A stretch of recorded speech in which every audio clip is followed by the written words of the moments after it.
May sabon pala ako dito ng baboy guys. So in-slice ko siya ng bali 4 na slice.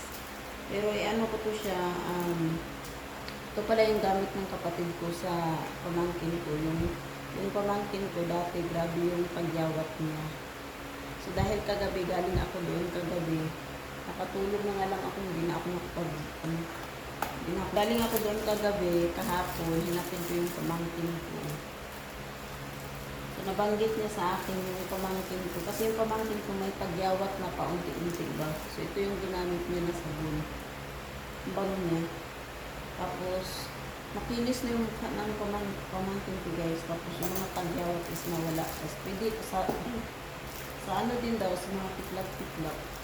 Ito yung ginamit ng biyanan ng kapatid ko.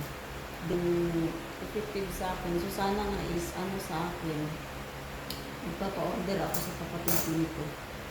Tapos yun, matulad nito guys, so yung ating mga tiklap-tiklap sa pagluluto ko to o sa pagluluto ko siya. Ayan eh. Yung mga tiklap-tiklap ko yun. So try natin kung mawawala nga talaga siya. Tapos ako wala na akong pakialam dito guys, yung mga tiklap-tiklap na. Yung sa akin lang ito, yung last man na yun. Ayan, nagkaroon ng tool dito. Kaya para akong running na ako dito sa pagmumukha ko nito. Pangit talaga. So, naligo na ako. Hello guys! Magluto ako ng sinigang. Ito pala yung baboy na. Yung labahan ko nung nakaraang gabi. Ano na yon, tuyo na. Kababad akong mga puti kahapong mga damit. So kasi yung laba ko is binababad ko muna. Then banlawan ko ngayon tapos iwawashing ko yung mga puti. Tapos maglaba muna ako ng mga panty ko guys kasi sa dami ng mga panty ko naubusan ako ng mga panty. Siguro may 1 buwan na mahigit ako guys na hindi ako naglaba ng mga panty ko. So, kaya yung mga panty ko, mga bago na hindi ko ginagamit, damit na gamit ko ngayon. So, marami akong tupiin pala doon. Magtutupi ako ngayon habang nakasalang ko mga niluluto ko.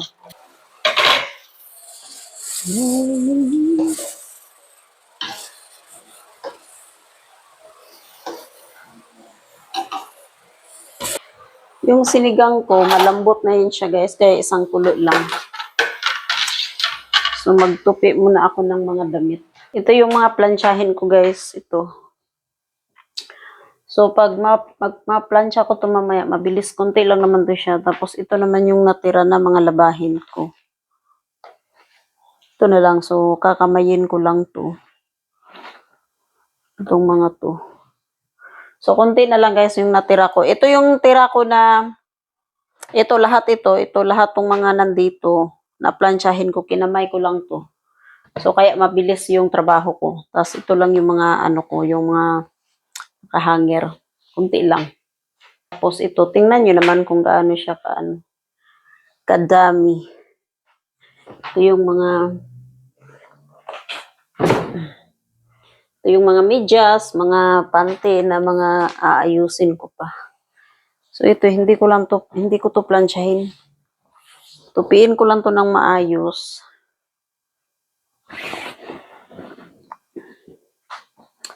So, ganito ang aking ginagawa sa halos araw-araw. Maglaba. So, kaya lang naman ako matatagalan sa paglalaba guys kasi nga hindi ko nga i-winawashing ng diretso kasi katulad ng mga nakaraan.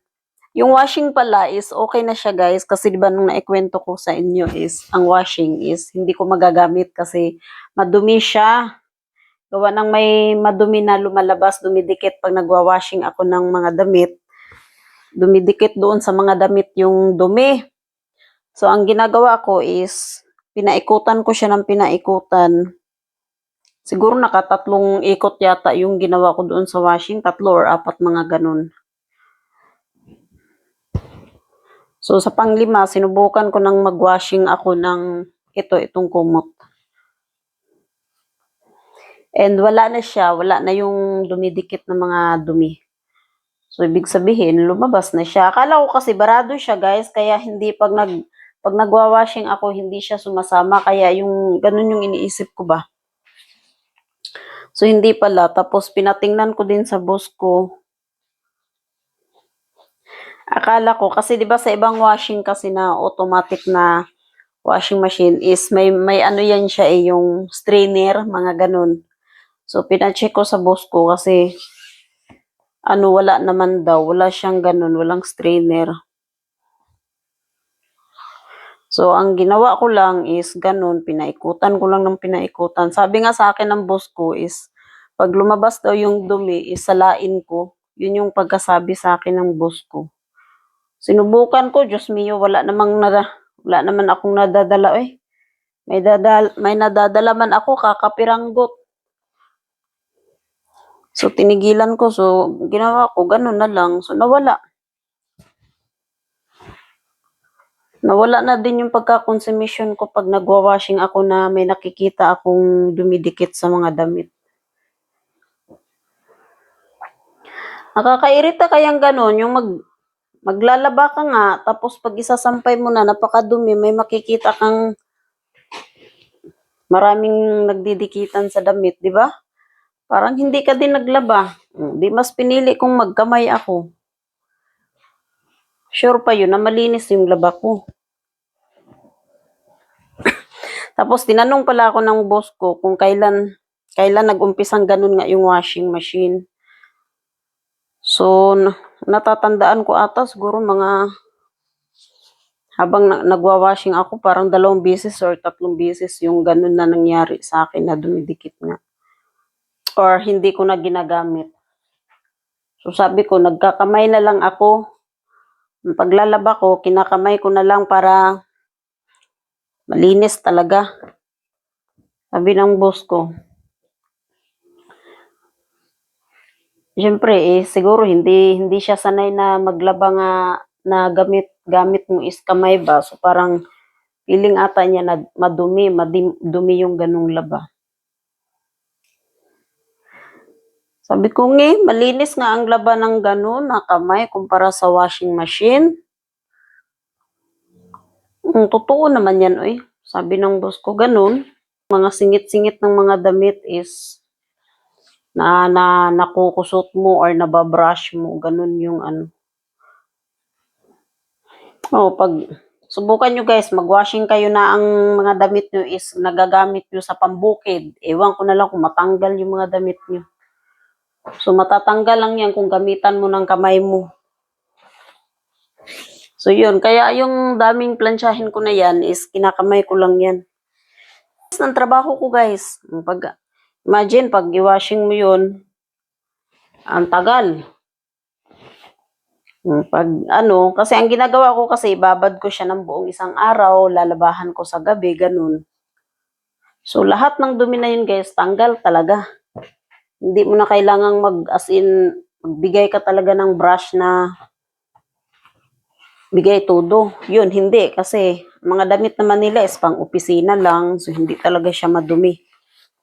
Or pang opisina or dito pang school sa mga bata, tapos dito pang bahay. So, wala talaga siyang dumi, pawis lang. So, ano pa bang kuskusin mo doon pag ibabad mo sa loob ng isang araw? Malamang malinis na. So, ganun yung gawa ko. Pagod ka, pero at least, ang resulta sa paglalaba mo is malinis.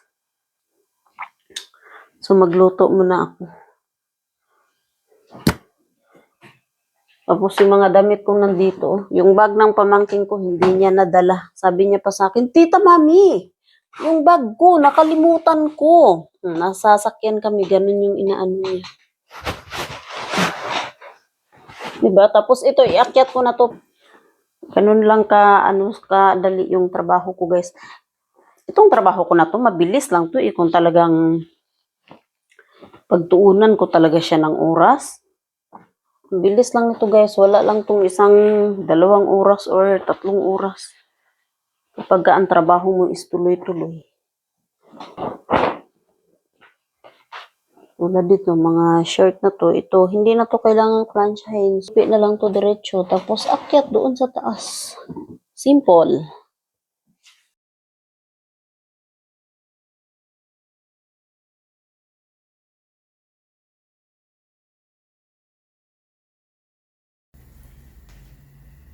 Dalhin ko muna itong mga kaldero kasi para hindi makalat.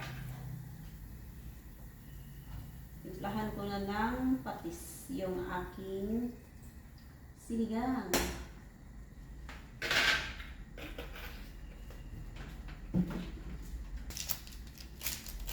Yun syempre yung ating sinigang guys. Huwag kalimutang ilagay.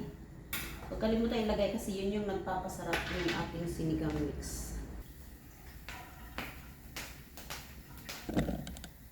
So, repolyo yung ilalagay ko kasi wala na kami ibang dahon. Tikiman ko yun.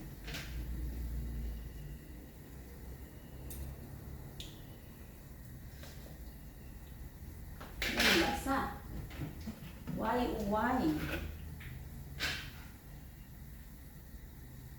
Hindi ko na nilagyan ng talong yung sinigang kasi ano. Ang prito-prito ko yun. So sana makakita ako ulit ng talong na ano, 20 pesos, 4 na peraso. Na nabili ko sa grocery nung nakaraang linggo. Niluto ko palang sinigang guys, meron siyang taba-taba kasi ano nga to siya, yung sobra nga to nung niluto ko nung lechon kawali.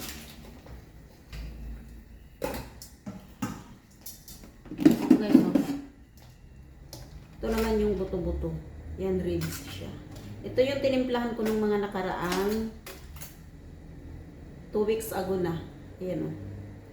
So, ito naman yung ipapaulam ko sa alaga. Tapos yung sabaw. Simple. Aray ko.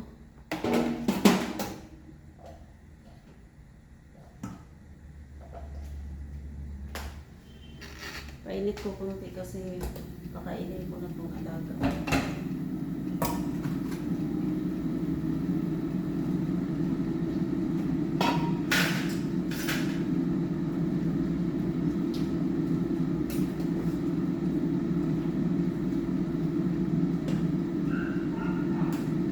Kakainin ko na ng maaga ngayon yung mga alaga ng aso.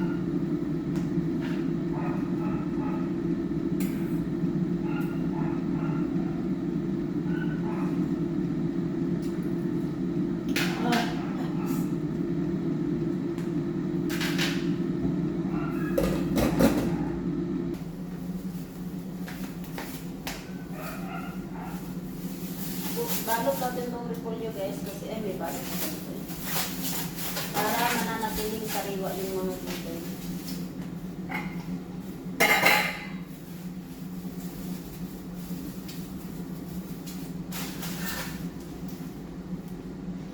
Basta yung pagkain pala ng aso namin.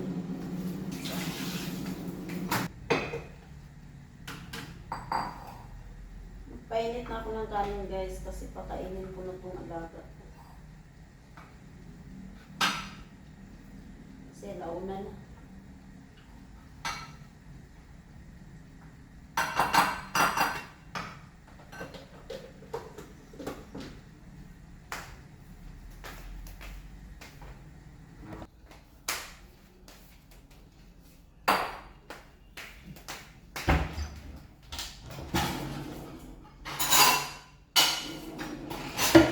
Masakit yung ano ko guys, yung dito ko.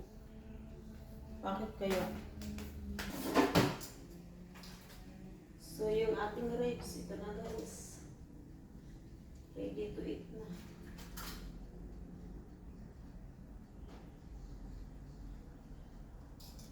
So ito pala yung ito yun yung binabad ko nung ano, ng ketchup lang at saka ano, asukal at saka ano pa ba yung soy sauce, mantika. Yan, ito lang yun guys. Diba? Looks so good.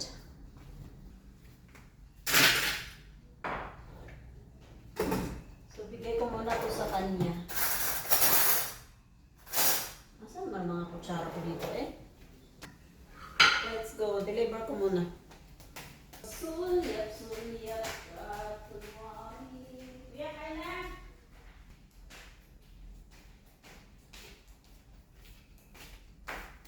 Tapos Tapos ako naman, kakain na din ako kasi gutom na ako. Kasi hindi ako nag-almusal. Masakit talaga yung dito ko. Ihi muna ako eh. So guys, kain na tayo. Ito yung niluto ko kaninang sinigang, tapos may patis tayo.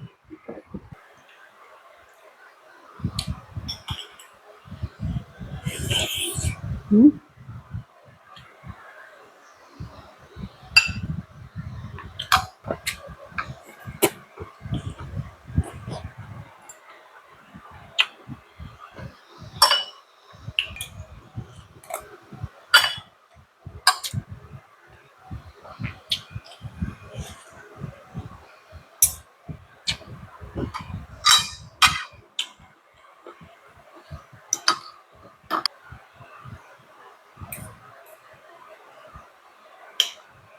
Ba?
Bye, God bless.